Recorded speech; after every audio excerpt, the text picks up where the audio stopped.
राधा स्वामी दयाल की दया, राधा स्वामी सहाय, राधा स्वामी। सबसे पहले आप सबको भैया दूज की बहुत बहुत बधाई हो। जिस प्रकार से भाई बहन का रिश्ता सबसे ऊंचा रिश्ता है, सबसे प्यारा रिश्ता है, अनेकों रिश्ते होते हैं।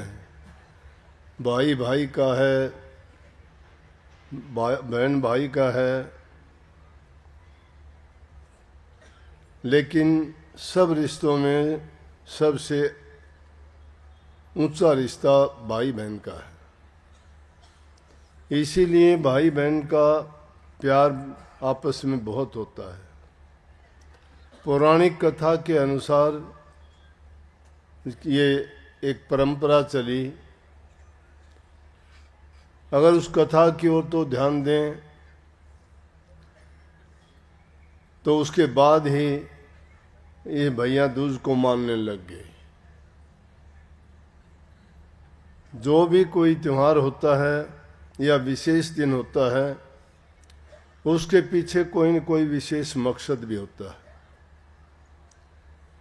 या उसका कोई ना कोई खास ऐतिहासिक घटना हुई होती है। इसीलिए उस दिन को महान मान के उस दिन को पूजते हैं, उसको याद करते हैं या उसको हम मनाते हैं।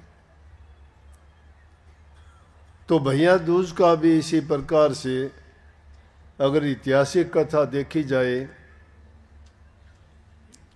तो शनि देव की पत्नी छाया से 2 बच्चे थे। लड़के का नाम यम था और लड़की का नाम यमुना था। दोनों बहन भाई का आपस में बड़ा प्यार था, एक दूसरे से बहुत प्यार करते थे। लेकिन जब बड़े हुए तो यमराज हो गया। उसकी काम की जिम्मेवारी बहुत ज़्यादा बढ़ गई। अब बहन भाई से इतने ज़्यादा वो मिल नहीं पाते थे। ये कुदरत की देन है कि ये माता बहन प्यार ज़्यादा करती हैं। भाई तो थोड़ा फिर भी अनदेखी कर जाते हैं, लेकिन बहन अपने भाई के लिए बहुत प्यार रखती है। अगर वो कुछ दिन ना भी मिले तो बहुत तड़प हो जाती है। लेकिन यमराज बनने के बाद ज़्यादा काम होने के कारण वो अपनी बहन को भूल गया है। कभी उससे मिलने के लिए नहीं आता था और वो उसके प्यार में उसको बहुत याद करती थी कि देखो भाई कभी मिलने भी नहीं आता। परंतु सच्ची लगन जिसकी दिल में लगती है, कोई किसी को याद करता है, कोई किसी चीज़ के बारे में सोचता है, कोई उसका अगर ध्यान करता है, कोई एकाग्र चित्त होकर किसी चीज़ में अपना मन और मन की वृत्तियों को लगा देता है, तो निश्चित रूप से उसका काम होगा। वो अपने आम जीवन में हम देखते हैं, लेकिन गौर नहीं कर पाते इन बातों पर। समय नहीं मिलता है, हम बातों को सुन के भी अनदेखी कर देते हैं। घटनाएं घट जाती हैं और आम बात में कह भी देते हैं कि ऐसा मैं सोचता ही था, ये हो गया। मैं आज आपको याद करता ही था, आप आ गए। मैं ये सोचता था कि मेरा ये काम होगा, हो गया। क्यों हो गया? कि रात दिन उसका सुमरण आपने किया, उस पर पूरी मन की तवज्जो आपने दी, सारी मन की वृत्तियों को एकाग्र करके उसको सोते, खाते, पीते, बैठते, उठते उसी की लगन रखी। जब उस पर इतना ध्यान दिया गया तो समय आया।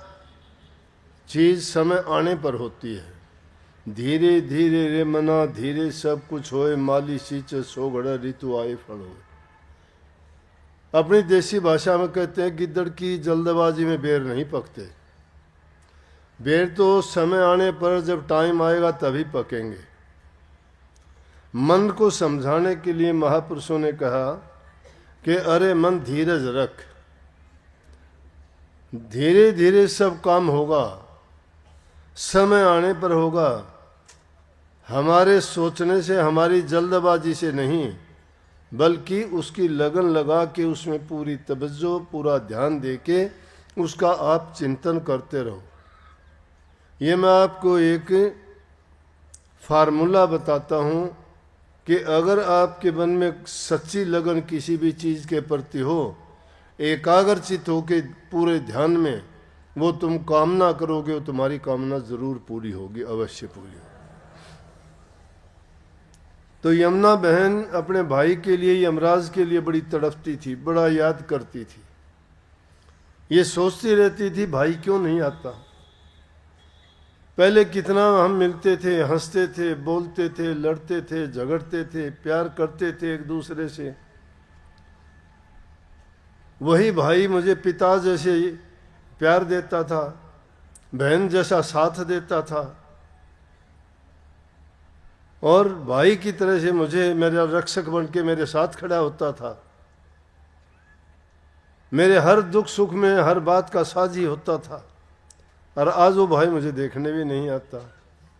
और इस प्रकार की तड़प जो थी उसके दिल में जब हुई, तो यमराज के मन में भी आई कि बहन से मिले बहुत दिन हो गए। वो बचपन के दिन याद उसको भी आई कि बहन कितना प्यार करती थी। मैं उसको डांट देता था, कुछ कह देता था, लड़ते झगड़ते थे, फिर वैसे ही हो जाते थे। आपस में चीज़ों का लेने देने पर हमारा कभी वो छीन लेती थी, कभी मैं छीन लेता था, कितना प्यार था। और आज बहन से मिले बहुत दिन हो गए, मुझे चाहिए कि बहन से मिल के आऊँ। बहन से मिलने के लिए चल दिया। तो बहन इस सोच में ही थी कि अचानक क्या देखती है कि यमराज को खड़ा देख के बड़ी हैरान होगी, बड़ी खुशी हुई, और भैया भैया कह के उससे चिपट गई, लिपट गई, और कहने लगी कि बहुत दिन के बाद मिला है, मैंने आपको कितना याद किया। तो यमराज ने भी कहा, बहना याद तो मैं भी बहुत करता था, लेकिन काम में इतना ज़्यादा व्यस्त हो गया। यमराज का तो बहुत काम है ना, कितनी रूहें हैं, किसको कौन सी योनि देनी है, किसको कौन सी सज़ा देनी है, किसको कहाँ भेजना है, किसका कर्म कैसा है, किसका कर्म लेखा जोखा बहुत है उसका। बोला बहन इस कारण से मैं ऐसा नहीं कर पाया, नहीं आ पाया, तो अब बड़ी मुश्किल से मैं आया हूँ। बहन ने उसके बड़े प्यार से बैठाया, उसके लिए भोजन तैयार किया, तिलक लगाया, और बड़े प्यार से उसके सम्मान से भाई को रखा। आखिर में वो जब तिलक लगाया इतना खुश हुआ तो कहने लगा, बहना वरदान मांग क्या चाहती है। बोला कि मैं यही वरदान चाहती हूँ कि आप हर वर्ष इस कार्तिक माह के शुक्ल पक्ष द्वितीया को, भैया दूज कहते हैं ना, ये भाई बहन का प्यार था इसलिए भैया दूज का नाम पड़ा, इसका दूज वैसे होगी आज। तो शुक्ल पक्ष की इस दूज को आप हर साल आना। उसने वरदान दिया कि तथास्तु, और वरदान दिया कि मैं आऊँगा, और साथ ही ये कहा कि इस दिन जो बहन अपने भाई को तिलक करेगी तो कभी भी उसकी अकाल मृत्यु नहीं होगी। ऐसा उसको आशीर्वाद दे के विदा हुआ। इसलिए परंपरा चल पड़ी उस दिन से कि भैया दूज का त्यौहार मनाना शुरू कर दिया। तो आज वो त्यौहार है। पौराणिक कथा तो ये है, और अपनी जो आम सामाजिक प्रचलन की कथा है वो आप सबको पता ही है, वो तो आम लोग सुनते हैं। पहले भी मैंने पिछले सत्संगों में भी बताया होगा कि एक बहन होती है, बड़ी झगड़ालू होती है, उसकी शादी हो जाती है। वह भाई छोटा था, काफ़ी दिन के बाद बोला अपनी माँ से, माँ मैं बहन से मिलना चाहता हूँ। बोले अरे वो बड़ी झगड़ालू है, क्या करेगा, उसके पास जाके तेरे से झगड़ा करती थी, मत जा। बोला ना मेरा दिल करता है मैं तो जाऊँगा। तो कहते हैं वो अपनी बहन से मिलने के लिए जब चला तो रास्ते में पहले तो नदी आई। नदी कहने लगी मैं तुझे डुबाऊंगी। बोला भाई अब ना डुबो, मैं मेरी बहन से मिलने जाता हूँ, बहुत साल हो गए, वापिस आऊँ मुझे डुबो देना, तेरे पास ही आऊँगा, इसी रास्ते से आऊँगा। उसको ने जाने दिया। उसको आगे गया तो एक सरप खड़ा सामने, कहने लगा मैं तुझे डसूंगा। बोला डस लेना, लेकिन मैं मेरी बहन से मिलने के लिए चला हूँ बहुत सालों के बाद, मुझे अब ना डस, जब वापिस आऊँ तो डस लेना। और तीसरी बात, आगे गया तो शेर खड़ा है। शेर कहने लगा बहुत दिन से भूखा हूँ, मैं तुझे खाऊंगा। बोला कि अब ना खा, वापिस आऊँ जब खा लेना। इन 3 बाधाओं को पार करके जब अपने बहन के गांव में गया, घर के सामने पूछताछ के, घर पूछा कौन सा घर है, घर के सामने खड़ा होके आवाज़ दी। उसकी बहन को पता लग गया कि तेरा भाई आया है, लेकिन जब उसको ये पता लगा तो कहते हैं कि वो सूत काट रही थी, और सूत काटते हुए उसका धागा टूट गया। तो कहते हैं कि धागा टूटने पर अगर वो उसमें बीच में बोल पड़ती तो बहुत बुरा शगुन था, इसलिए वो बोली नहीं। उसने 2-3 आवाज़ दी। उसने सोचा बहन तो वैसी की वैसी है जैसे पहले झगड़ती थी, इसमें वैसा ही गुस्सा, ये मेरे को घर में नहीं आने देगी। और ये बात ही नहीं कि इसने तो वापस चलने को हुआ, तब तक उसका धागा जुड़ गया और वो भाग के उसने गेट खोला और कहने लगे भाई इस कारण से मैं दरवाज़ा नहीं खोल सकी, बोल नहीं सकी कि धागा टूट गया था, और वो अपशगुन होता है। अब वो धागा मैंने जोड़ दिया, आ घर में, घर के अंदर लेके गई, आओ भगत की सेवा की, बातें की सारी, रुका कुछ दिन के लिए। जब चलने लगा तो उसकी बहन ने उसके लिए लड्डू बनाए, लड्डू अपने बच्चों के लिए भी रख लिए और उसके बांध दिए कि रास्ते में खा लेना।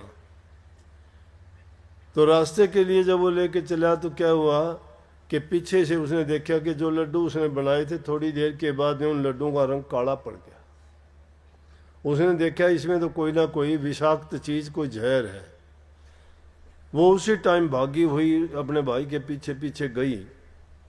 रास्ते में उसको भाई को आवाज़ दी, वो एक पेड़ के नीचे बैठा था, वहाँ उसने जाते उसकी पोटली छीन ली और कहने लगी ये खाने के नहीं है। उसको बोला कि क्यों, क्या बात है? कि ये इस तरह से है, इनमें तो जहर मिला हुआ था, ये नहीं खाना आपने। उसको मिट्टी में दबा के नहीं, फिर कहने लगा कि प्यास लगी है। बोला आप बैठो, पानी मैं लेके आती हूँ। जब वो एक तालाब पर पानी लेने के लिए गई तो वहाँ एक उसको बूढ़ी औरत मिली। वो बूढ़ी औरत जब वहाँ देख के कहने लगी आप कौन हो? बोली कि मैं तो इस तरह से मौत हूँ और एक बहन का भाई है, उसको मारने के लिए आई हूँ। जब उसने बात कैसे छूट जाए कि उसको उसकी बहन तो बचा सकती है, उसकी बहन जब तक उसका साथ देगी मैं उसको मार नहीं सकती। बहन बोली अपने भाई से आके कि आप यहाँ बैठिए, मैं एक बार घर होके आती हूँ। घर से उसने दूध लिया, एक मांस का टुकड़ा लाई कहीं से, एक चूनड़ी ली और चल पड़ी रास्ते में। भाई ने उसको बता दिया था कि मुझे कहाँ कहाँ बचाएगी, 3 मौत तो मेरी रास्ते में खड़ी है। बोला भाई अकेले मत जाना, मैं आती हूँ, मैं साथ चलूँगी तेरे। बोला 3 मौत से तो मैं बच के आया था, वो अब रास्ते में मुझे एक से बचूंगा, दूसरा नहीं तीसरा। बोली चिंता ना कर, मैं जब साथ हूँ आपके। वो साथ चल दी। सबसे पहले शेर मिला, शेर को मांस का टुकड़ा डाल दिया, वो उसको खाने में लग गया, वो निकल गया आगे। सांप मिला, सांप के सामने दूध रख दिया, वो आगे निकल गया। नदी आई, नदी को चूनड़ी उड़ा दी और नदी ने रास्ता दे दिया, वहाँ से निकल के घर पहुँच गई। माँ देख के उसको फिर कहने लगी कहाँ इस कड़ियारी को ले आया है, झगड़ा करेगी, ये करेगी, लेकिन वो कुछ नहीं बोली। कोई भी बात होती वो रोक देती। वो रुकी वहाँ कुछ दिन के लिए। उसके भाई की शादी थी, शादी हुई तो वो जो काम करे वो उससे वो उल्ट काम कराए। वो के सामने से दरवाजे से जाओ तो वो पीछे दरवाजे से भेजे। तो सारे काम करते करते जब पूरे हो गए, उसकी शादी हो गई। बोली कि रात को मैं सोऊंगी यहीं पे, अपने भाई के ही कमरे में सोई, और जब सारी उसकी वो जितनी भी बाधाएं थी सब दूर होगी, फिर उसने सारी कहानी अपनी माँ को उसको बता के और फिर वो गई तो उस अपने भाई को उसने तिलक किया, लंबी आयु की कामना की। वो दिन भी यही था। अब हमारे प्रचलन इस कहानी का होता है, सब इसके बारे में सोचते हैं। लेकिन कुछ भी हो कि ये कहानियाँ जो बनाई गई हैं इनका कोई ना कोई पीछे का जो महत्व है अब भी हम उसको निभाते हैं, करते हैं, चाहे वो दिखावा मात्र है, फिर भी उस परंपरा को जीवित रखे हुए हैं। हमारे जो पुराने संस्कार थे बहुत उत्तम थे। जन्म लेते ही संस्कारों से इंसान का जीवन शुरू होता था। जो जो हम संस्कारों को भूलते चले जाते हैं उतने ही हम अपने धर्म से दूर चले जाते हैं, और जहाँ धर्म से दूर चले जाते हैं वहाँ कर्म की मार पड़ती है। धर्म दो प्रकार के कर्म है, एक धर्म कर्म है, एक पाप कर्म है। धर्म कर्म से अगर हम चूक जाते हैं तो पाप कर्म में पड़ जाते हैं। अब कई बार आके अभी भी बैठे बैठे कितनी ये माताएं आई, किसी ने अपने लड़के की शिकायत की तो किसी ने पति की शिकायत की। शिकायत किया वैसे तो वास्तविकता बताई। कोई कहती है कि मेरा लड़का गलत संगति में पड़ गया, नशा करता है, घर में कोई मोह नहीं है, कोई काम करता नहीं है, आशीर्वाद दो। संगति इंसान को बर्बाद करती है। मैं कहने लगा कि ये सत्संग है। सत्संग में आदमी की बुरी आदतें, पाप कर्म, जो उसकी दुर्बुद्धि है उसको दुरुस्त करने के लिए ही तो ज्ञान दिया जाता है। ये कहानी और किस्से दिल बहलाव की बात नहीं है। ये हमारे विचारों को जिंदा रखने के लिए, शुद्ध और पवित्र बनाने के लिए, अपने जीवन को सही रास्ते पर रखने के लिए है। अगर आप धर्म के कर्म से हटोगे तो पाप कर्म में जा गिरोगे। पाप कर्म से अगर बचना चाहते हो तो उस जो बुरी संगति से उससे बचो, सत्संग में आओ। अगर आप सत्संग में सिर्फ एक नाम का प्रचार नहीं है कि भाई नाम दे दिया, गुरु से नाम ले लिया, नाम तो दुनिया लेती है, आप सब ने भी लिया है, लेकिन उस नाम की अब ये चर्चा थी। नाम को औषधि भी मानो, बीमारों को ठीक करता है। रोग बीमारी किस कारण से होती है कि आदमी अपने जीवन को उल्टे सीधे कामों में लगाता है। सत्संग उसको सीधे कर्मों में लगाने के लिए ज्ञान, समझ और विचार देता है कि तुम अपने जीवन को इस ढंग से जियो। तो सत्संग या नाम ने जड़ी का काम किया, औषधि का काम किया। नाम तुम्हारे कर्मों को सुधारता है। पाप के कर्मों में अगर पड़े हुए हो और तुम्हारे से बुरे कर्म छुटवा के नेक कर्म की ओर लगा दिया तो वो जो नाम है वहाँ तुम्हारे उसने कर्म सुधार करने का काम किया है। नाम मुक्ति कराता है। बुरी आदतों से पहले मुक्ति होती है, फिर जन्म मरण का जो ऊंचा दर्जा है उससे मुक्ति करवाता है। नाम की महिमा अगर कोई जाने तो ना, नाम तो लिया आपने, लेकिन अगर उन बातों की ओर भी नहीं जाओगे तो इतना तो कम से कम है कि आपके अंदर कितना सुधार आ गया कि छोटे मोटे नशे भी, बीड़ी सिगरेट का भी ऐब था वो भी आपने छोड़ दिया। अगर वो भी किसी में रह गया है तो भी उसकी भी शिकायत हो जाती है कि देखो जी इसने हुक्का अब तक नहीं छोड़ा है। शर्मिंदा होकर आदमी सोचता है कि जब मैंने सारी बुरी आदतें छोड़ दी, ये एक छोटी सी चीज़ क्या मायने रखती है। देखने में वो चीज़ें बहुत हल्की लगती हैं, कहते हैं कि इससे नुकसान क्या है, नुकसान बहुत ज़्यादा है। उस नुकसान को हम नहीं देख पाते। जब तुम्हें कोई हार्ट की प्रॉब्लम होती है, कोई शुगर की होती है, या कोई तुम्हें ब्लड प्रेशर की होती है, और अनेकों रोग बीमारियां ऐसी जन्म ले लेती हैं, आप डॉक्टर के पास जाते हो दिखाने के लिए, डॉक्टर आपको कहता है कि आप बीड़ी सिगरेट पीते हो तो बंद करो। अपनी मर्जी से जो चीज़ बंद नहीं करते थे, जो जीना चाहते हैं वो आदमी बंद कर देगा। जीवन को सुखी बनाने के लिए इन विषाक्त चीज़ों को, ये जहर भरी चीज़ें हैं जो हमारे जीवन को बर्बाद करती हैं, उम्र से हमारी मृत्यु हो जाती है, घर की सुख शांति खुशियाँ जो छीन लेती है, एक दूसरे के विरोधी बना देती है, हमें चोरी ईर्ष्या द्वेष निंदा सिखाती है। ये सारी चीज़ें क्यों होती हैं? ये इसीलिए होती हैं कि एक बुराई होने के कारण सभी चीज़ें उसके पीछे लगी चली आती हैं। अगर उस बुराई से हम बच जाएं तो आदमी दिन प्रतिदिन उन चीज़ों के प्रति इतना सजग हो जाएगा कि वो स्वयं भी सोचेगा कि ये आदत मेरी और मेरे अंदर कमी है, उसको भी मैं निकालने का प्रयास करूं।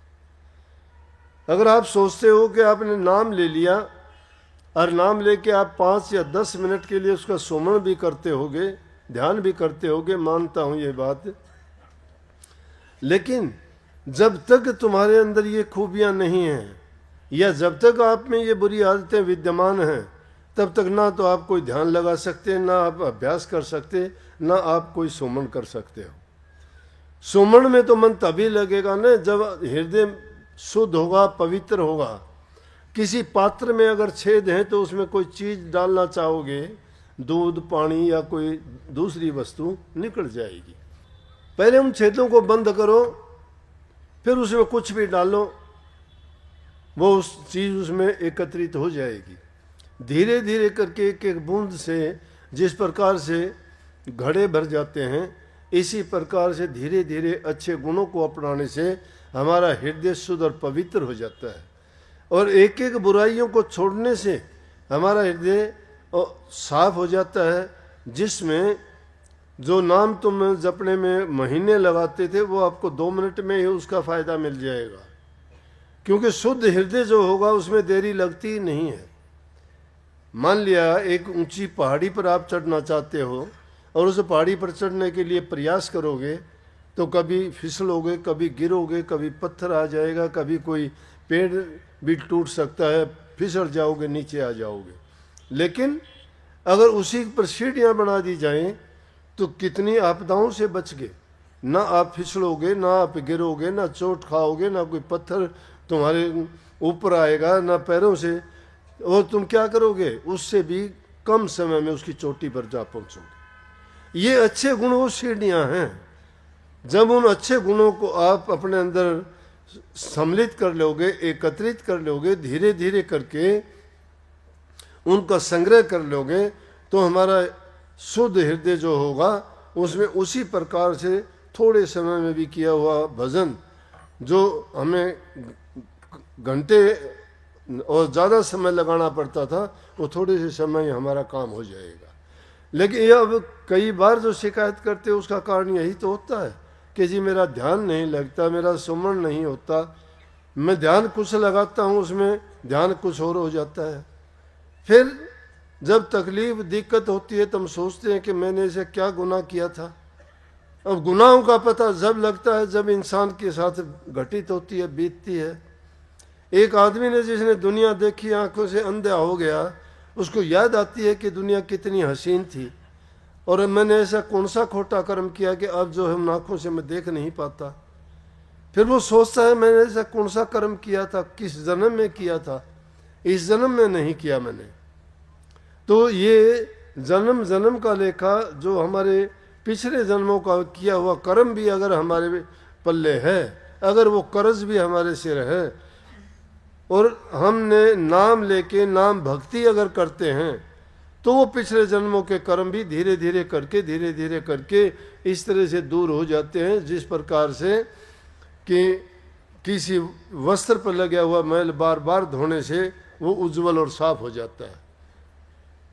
इसीलिए हमारा जो ये जीवन है, ये सिर्फ यही जीवन नहीं है, ये आखिरी भी नहीं, ये पहला भी नहीं है। अनेकों जन्म लिए हमें याद नहीं है, किस किस के घर पैदा हुए याद नहीं है, किस किस योनि में गए हैं याद नहीं है, कौन कौन से हमने कर्म कमाए हैं, अच्छे भी किए होंगे, बुरे भी किए होंगे, और उन कर्मों का भार भी हमारे सिर पर है, वो कर्ज है।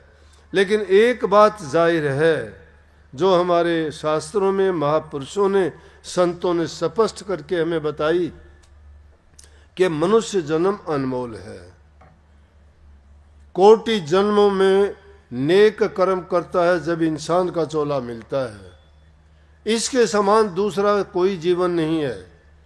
इसी जीवन में आप ऐसा काम कर सकते हो जिससे आपकी जन्म मरण की व्याधि का इलाज हो सकता है। इसी जीवन में आपको सतगुरु, सत्संग और नाम मिलता है। कोई भी योनि 84 लाख में कोई भी ऐसी योनि नहीं है जिसमें गुरु मिलता हो या उसको नाम भेद मिलता हो या उसको ये पता चलता हो कि कोई इस दुनिया का चलाने वाला, कर्म का लेखा लिखने वाला या सबको किस प्रकार से वो इस सृष्टि को चलाता है वो जानता हो। ये ज्ञान और ये बुद्धि, ये विवेक और ये विचार सिर्फ इंसान के पास ही है। देवी देवता भी इन चीज़ों से बंधे हुए हैं। उनको भी काम करने का, कर्म करने का समय नहीं है। कर्म इसी योनि में, कर्म योगी बन के अगर तुम कर्म करोगे तो निश्चित रूप से अपने जीवन को सफल कर जाओगे। नहीं तो कौड़ियों के भाव बर्बाद करते किसका क्या जाता है। जब इंसान के शरीर में पीड़ा होती है, जब सोचता है कि मैंने गलत किया, मेरा कोई खोटा कर्म, पाप कर्म मेरे आगे आया, लेकिन नेकी अगर करोगे तो मैं तुम्हें दुख और पीड़ा होगा तो भी अपने मन से आप आत्मिक रूप से बड़े शांत होगे और कहोगे मन से कि मैंने किसी का बुरा तो किया नहीं है, बाकी मालिक की मर्जी है, जो उसकी रजा है वो कुछ भी करे। जब ये भावना हमारे दिल में आ जाएगी, ये समझ हमें आ जाएगी, ये रमज है, ये वो गहन और छुपी हुई चीज़ है जिसको समझना, ये गांठ लगी हुई है जड़ और चेतन की। हम चेतन होते हुए जड़ के साथ गांठ बंधे हुए हैं, ज्ञानी होते हुए हम अज्ञान में बह रहे हैं। सब शक्तियों का हमारे पास भंडार होते हुए भी हम असहाय, निर्बल, दुर्बल की तरह से हम इस दुनिया में जीते हैं। दूसरे कीट पतंगों की नकल करके हम खोटे और मंदे कर्मों में पड़ जाते हैं, लेकिन उनका भी कोई टाइम है, उनका भी कोई नियम है, वो भी अपने नियम के अनुसार काम करते हैं। अरे इंसान का तो कोई टाइम नहीं, कोई नियम नहीं, कोई इसका समय ही नहीं है, ये किस काम में किस प्रकार से बह जाता है। कभी काम के मद में, कभी क्रोध के मद में, कभी लोभ और कभी अहंकार के मद में। भाई भाई का गला काटता है, बहन भाई का प्यार, एक दूसरे पर मुकदमे करते हैं। अरे भैया दूज का देखो, ये भैया दूज का त्योहार हमें ये प्यार तो सिखाता ही है। भाई और बहन जैसा पवित्र रिश्ता कोई नहीं है। और प्यार करना दुनिया में सीखो। जो प्यार करता, भक्ति नाम प्यार का ही है। जो प्यार करना नहीं जानता वो भक्ति नहीं कर सकता। उसके हृदय में ईर्ष्या होगी, द्वेष होगी, निंदा, चुगली, खोटे मंदे, उल्टे सीधे, उसमें दूसरी बुराइयां ही पनपेंगी, क्योंकि वो फसल इन बुराइयों की बोता है। हृदय को पाक साफ और पवित्र बनाने के लिए सद्गुणों की जरूरत है। सद्गुण कैसे होंगे कि धीरे धीरे करके, एक एक करके अपनी निरख परख करते रहो। सत्संगी को चाहिए हर चीज़ की अपनी निरख परख करे कि मुझे किस प्रकार का खाना खाना है, किस प्रकार से मैंने किस संगति में मुझे बैठना है, बुराइयों से मुझे कैसे बचना है और किस प्रकार से मैंने भजन का टाइम निकालना है। मन की एकाग्रता जब हो जाएगी, ये मन ही आदमी को डामाडोल करता है। और मन को साधने के लिए ये है कि मन को जब मन की खुराक नहीं मिलेगी तो पंगु हो जाएगा। मन मरता नहीं है, माया मरी न मन मरा, मर मर गए शरीर। मन और माया कभी नहीं मरते, वो जिंदा रहेंगे। मन और माया कभी नहीं मरते, लेकिन मन को पंगु बना सकते हैं। रहेगा लेकिन उसकी चलेगी नहीं। कैसे नहीं चलेगी? मन कहे कोई काम ना करो। मन तुम्हें अगर किसी बुराई चीज में डालता है उसकी ओर ध्यान ही ना दो।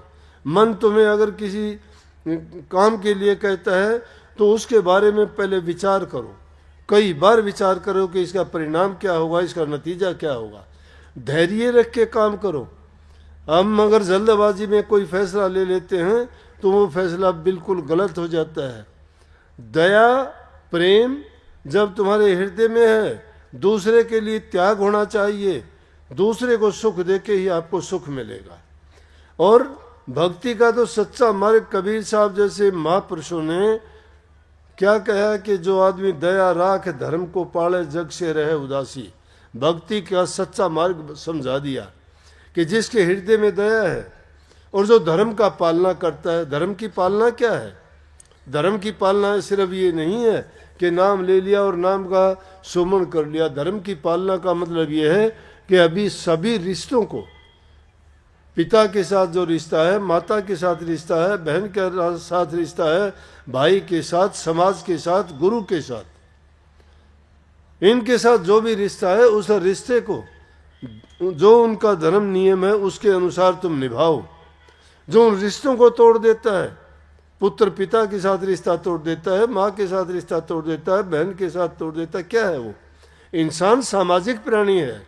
समाज में ही रह के उसकी ज़रूरतें पूरी होती हैं, समाज में ही रह के उसको खुशी मिलती है, और समाज में ही रह के वो अपनी बुराइयों को निकाल सकता है। अकेला आदमी अपनी बुराई को क्या देखेगा? बुराई तो हमारी दूसरा बता सकता है हमारे अंदर क्या कमी है। अच्छाई भी हमारे दूसरे ही बताते हैं। हम तो जैसे हैं वैसे रहेंगे, हमें नहीं पता हम जैसे वैसे ही हैं, लेकिन दूसरा इंसान कह देता है कि आप में ये कमी है या आप में ये खूबी है। तो जब इंसान को दूसरे के कहने से पता लगता है तो इंसान उसको अपना हितकर मान के, इसलिए गुरु के पास जाते हो। गुरु भी समय समय पर तुम्हारी बुराइयों को निकालने के लिए प्रकट करके भी बता देते हैं। कभी किसी बहाने से बताते हैं, कभी सत्संग के माध्यम से बताते हैं, कभी साक्षात पर जमान से ही कह देते हैं, किसी को समझाने के लिए, उनके जीवन के सुधार के लिए है। तो उन महापुरुषों की, गुरु माँ बाप की कही हुई बात को कभी भी ये ना सोचो कि उन्होंने हमारे साथ कोई द्वेषपूर्ण भाव से कही है।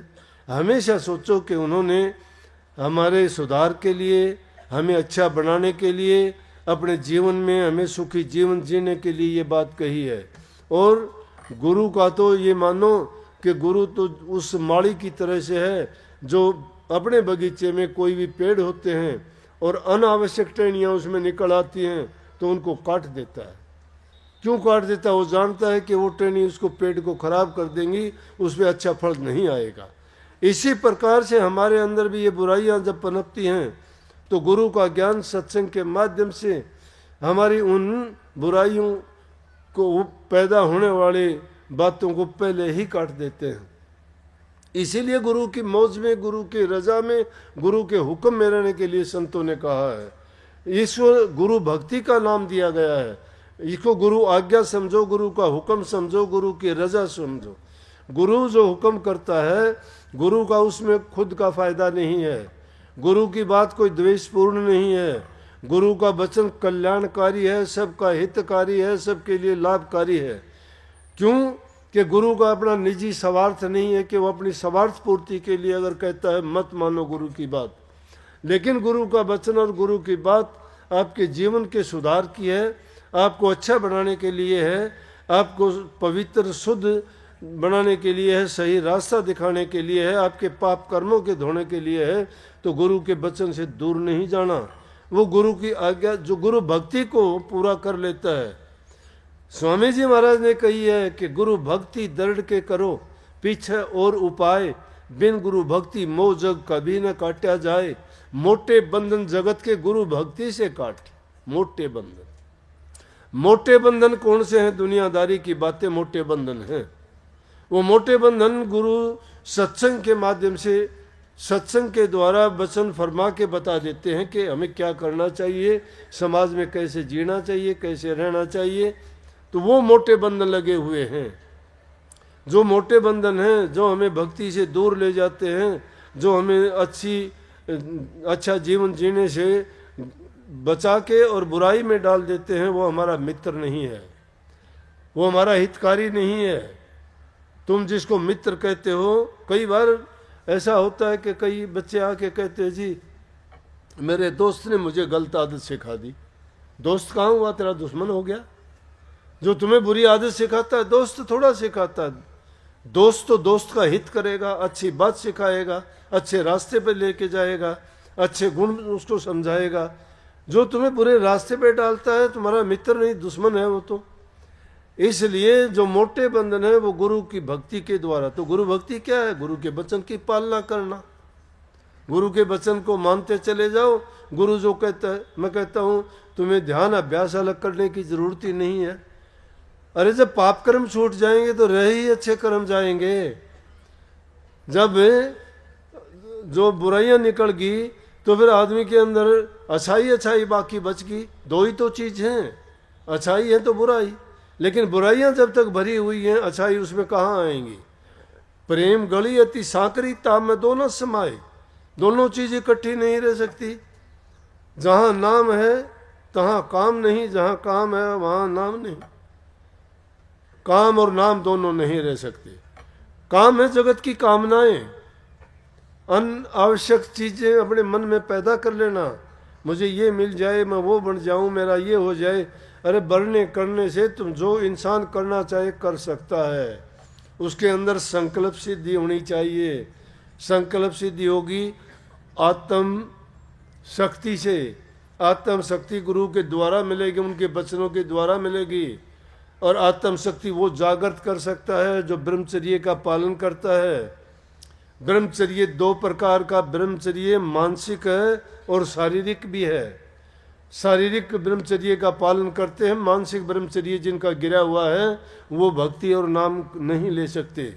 इसलिए जहां काम है वहां नाम नहीं होगा। काम है कामनाएं,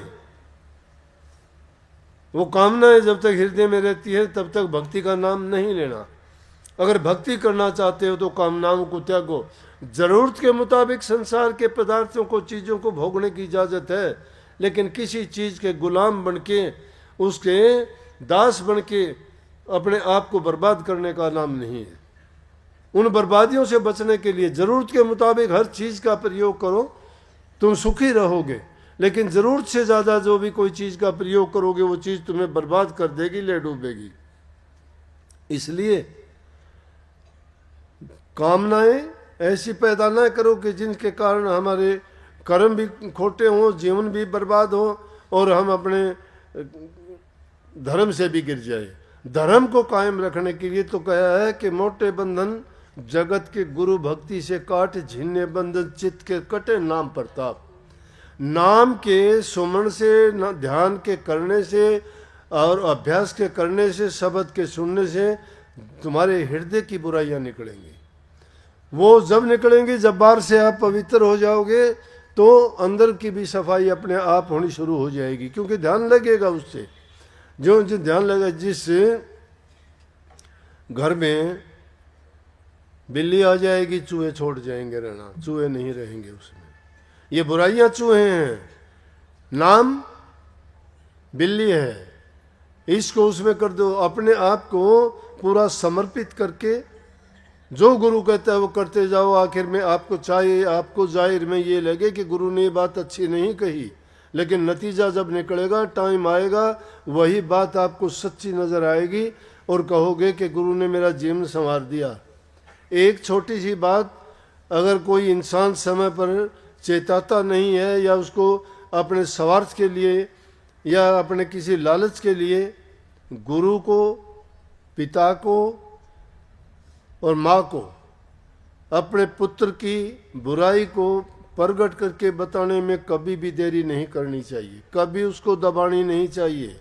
नहीं तो वो ऐसा नासूर बन जाता है कि वो उनको भी बर्बाद कर देगा, उनकी संतान को भी बर्बाद कर देगा। उनमें अगर बुराई है तो शुरू में ही उसको दबा दो, उसको शुरू में ही प्रगट करके कहो।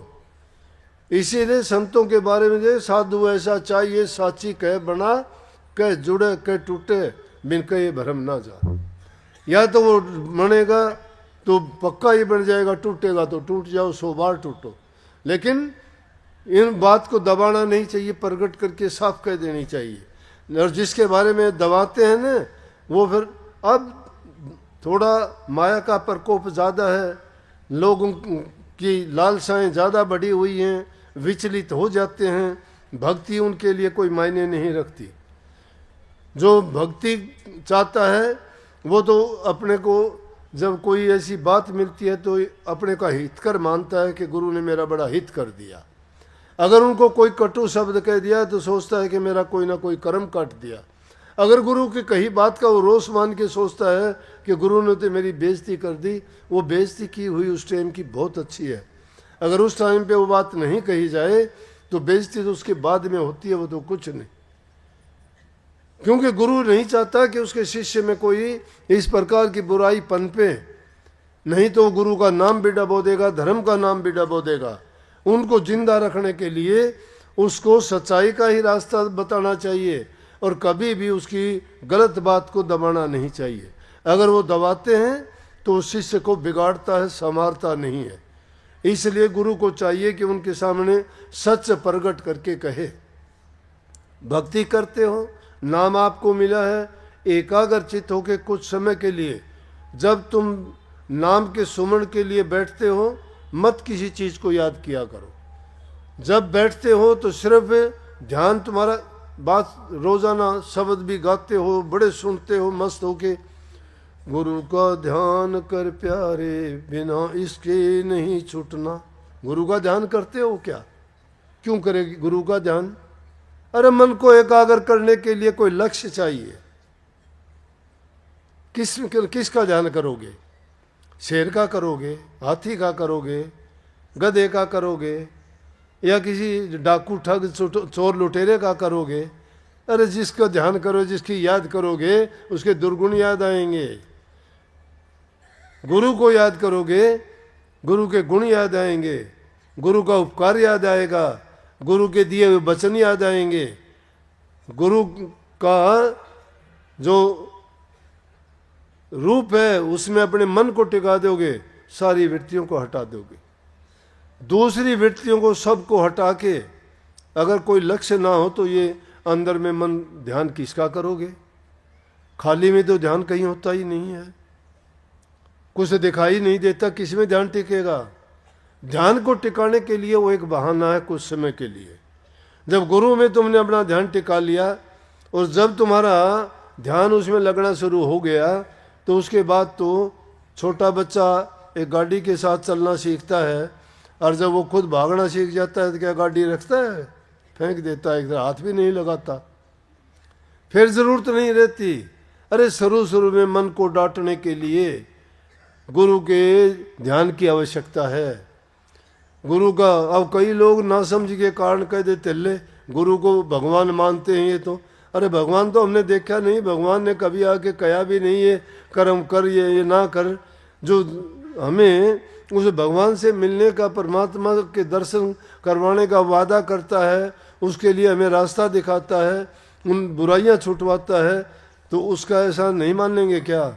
उसको परमात्मा ना मानो, उसके एहसानमंद तो हो जाओ कि हमारे से बुराई छुटा के अच्छाई का रास्ते पे लेके जाते हैं। तो उसका जब ध्यान करोगे ध्यान टिकेगा, और जब ध्यान टिक जाएगा तो मैं कहता हूँ अपने शरीर की भी सुध आपको नहीं रहेगी। आपको ये पता ही नहीं होगा आप सो रहे हो या जाग रहे हो या आपका सौपन है। आप उस वक्त में वो अगर थोड़े समय के लिए भी ऐसा ध्यान आपका लग जाएगा, आप उसको याद करते रहोगे, बार बार उसके लिए तड़पोगे, बार बार वो ध्यान लगाने की कोशिश करोगे और जो तुमने अनुभव किया था कभी नहीं भूलोगे।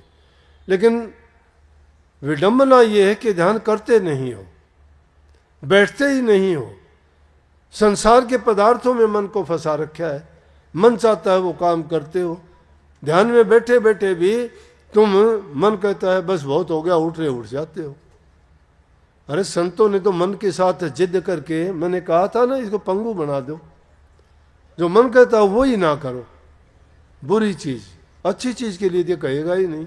मन कभी नहीं कहता आपका ध्यान में बैठ जाओ, मन कभी नहीं कहता कि आज ये काम आप कर लो, नहीं। इसलिए नाम का सुमरण जरूर किया करो। सुमरण सबसे पहली सीढ़ी और सबसे बड़ी चीज और सबसे लाभकारी है। ध्यान और शब्द का सुनना मुश्किल नहीं है, मुश्किल है नाम का सुमरण करना। सुमरण के ही बहुत गुण हैं, सुमरण करने से ही आपके बहुत से पाप धुल जाएंगे। तो इसीलिए कहा कि जिन्ने बंधन जब चित्त के नाम के प्रताप से कटेंगे, जिन्ने बंधन चित्त के कटे नाम प्रताप। मोटे जब लग जा नहीं तो झीने कैसे जा, पहले तो बाहर किए, हमारी आदतें नहीं सुधरी तो उनको कैसे मिटा दोगे।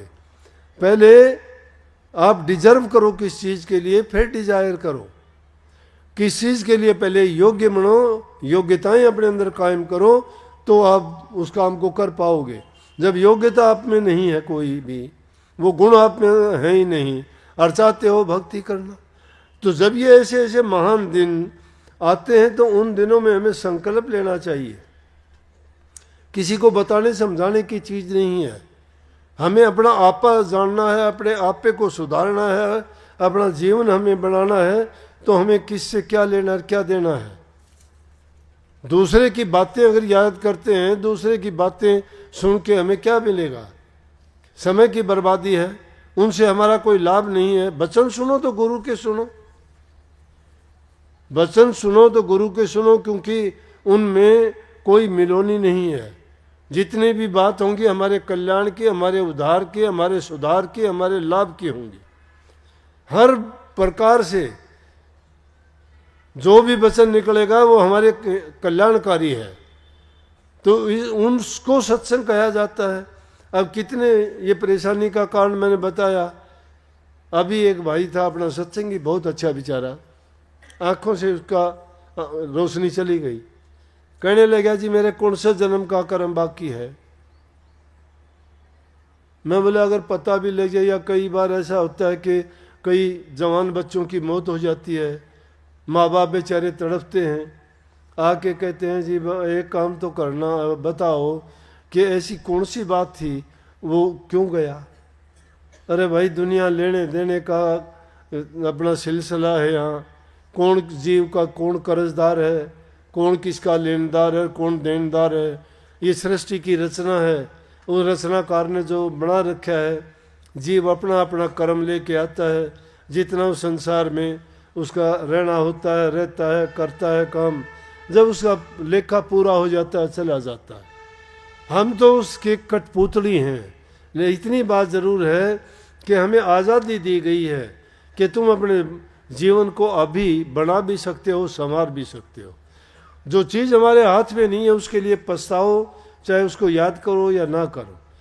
जिसने ये तो आज तक ना तो कोई मर के आके ये बताया मैं स्वर्ग में गया हूँ, ना आके किसी ने ये बताया कि मैं नरक में गया हूँ।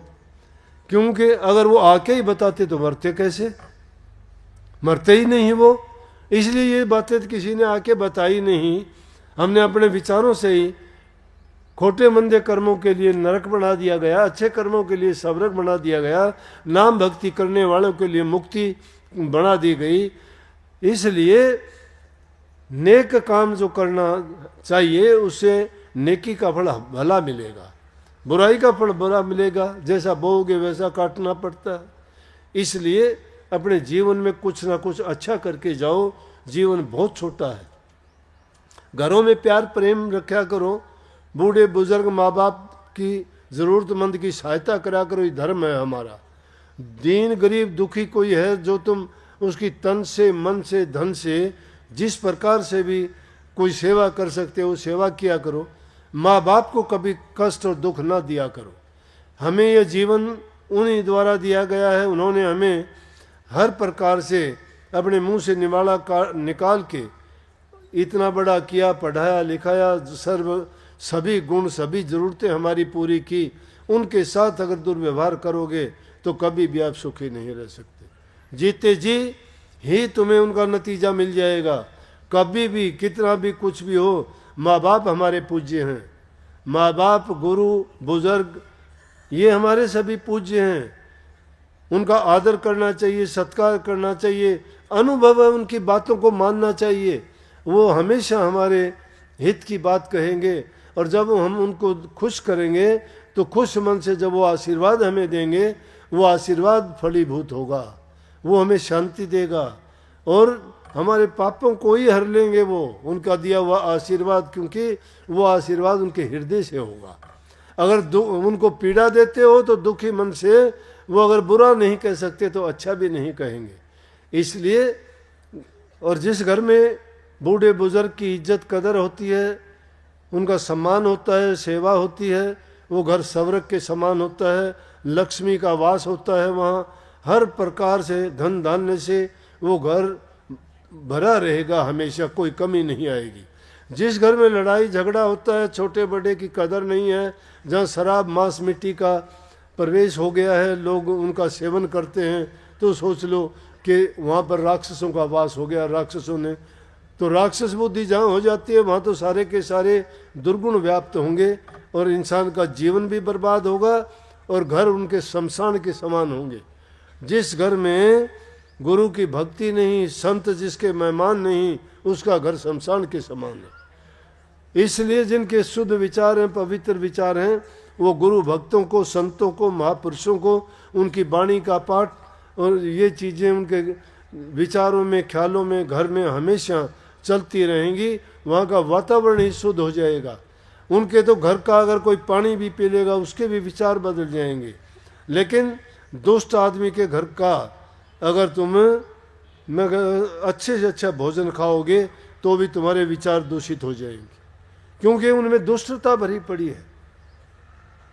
सत्संगियों की पहचान होती है गुरु का फोटो रखते हैं। ऐसे ऐसे सत्संगी दिखा दूं, घरों को उन्होंने अपने गुरु के फोटो से ही सजा रखा है। तुम उल्टे सीधे फोटो, कोई लड़कियों के, कोई कैसे, उन फोटो को तो लगाते हो, गुरु का तो फोटो देखने के लिए भी नहीं है। वो घर में जाके देखोगे तुम्हारा मन नहीं लगेगा। क्यों नहीं लगेगा? कि जिसके घर में वो नहीं होती वो उसके घर के आदमियों की भावनाएं प्रकट कर देता है कि इनके घर में गुरु सत्संग का नाम का कोई प्रभाव नहीं है। समझते हो? इसलिए गुरु का फोटो इसलिए लगाते हैं। गुरु को फोटो की पूजा नहीं है, कागज का बना हुआ है, लेकिन जब उसके दर्शन करोगे, देखोगे, तुम्हारे विचारों पर प्रभाव पड़ेगा, घर का वातावरण शुद्ध हो जाएगा। अगर एक छोटी सी गंदी चीज घर में डाल दोगे, सारे बदबू पैदा कर देगी। एक छोटा सा इत्र की बूंद गिर दोगे, उसमें खुशबू ही खुशबू फैल जाएगी। अच्छे विचार जिस घर में होंगे वहाँ जाते ही तुम्हारा मन लगेगा। और ऐसे घर में चले जाओगे जहाँ ना गुरु का प्यार, ना भक्ति, ना फोटो, ना लेना देना, उस घर में बैठने को भी मन नहीं करेगा। सोचोगे कि दम घुटने लगेगा, गुरु भक्त वहाँ नहीं बैठना पसंद करेगा। ये निशानी और पहचान बताता हूँ मैं। मेरा तो मन लगता नहीं है, पहली बात है। मैं जाता हूँ जिसके घर में ये चीज़ पहले देखता हूँ, मुझे वो दिखाई नहीं देते, बोलता तो मैं नहीं, लेकिन अंदाज़ा मैं लगा लेता हूँ कि 2 दाने नहीं हैं इनमें। इसलिए भाई घरों के अंदर अच्छी कहानी, कथा, सत्संग, इन बातों को याद किया करो। बैठो जब भी चर्चा करो तो गुरु की, सत्संग की, नाम की, ध्यान की, अभ्यास की, ये बातें करो। बुराइयों का तो जिक्र ही नहीं करना चाहिए। क्यों किसी की निंदा करते हो? तुम खुश होते हो, आज उसके वो हो गया, आज उसके वो हो गया, उसने ऐसा कर दिया, वो उसके कान में मुंह देता है, वो उसको फ़ोन में बताता है, अरे पता लग गया कि नहीं तेने ये हो गया। हम बताओ, सबके पास ये फ़ोन हो गया अब चुगली करने के लिए। पहले तो मुश्किल से होता था, फ़ोनों में चुगली होने लगी। तो ये निंदा, ईर्ष्या ये ना किया करो, अच्छी बात किया करो जिसके कारण तुम्हारे विचार भी शुद्ध हो, अगले के भी शुद्ध हो, और घरों को पाक साफ पवित्र बनाने के लिए जो मैंने बातें बताई इनको अपनाओ। मालिक आपको लंबी उम्र दे, घर में खुशी दे, और तुम्हारा घर स्वर्ग की समान यहाँ मैं के देवताओं का, गुरुओं का, महापुरुषों का वास हो, शुद्ध और अच्छे विचार हों, लक्ष्मी तुम्हारे घर में भरी रहे, और सब देवी देवता के तुम्हारे सब प्रकार की जो आवश्यकताएं उनको पूरी करें। भैया दूज आपको सबको इस दिन एक नई प्रेरणा दे कि हम प्यार करेंगे और भक्ति करेंगे, ज़्यादा से ज़्यादा नाम का सुमन करेंगे, रोज़ाना ध्यान में बैठेंगे। ऐसा सारे संकल्प लेते हो कि नहीं? चाहे बैठना 5 मिनट बैठना ज़रूर, ये बात याद कर लेना भाई, चाहे 5 मिनट बैठूंगा। अरे नहीं मौका लगे तो खाना खाते वक्त याद कर लियो, उड़े ही बैठ जाइयो, फिर पक्का हो जाएगा। सबको बहुत बहुत आशीर्वाद। राधा।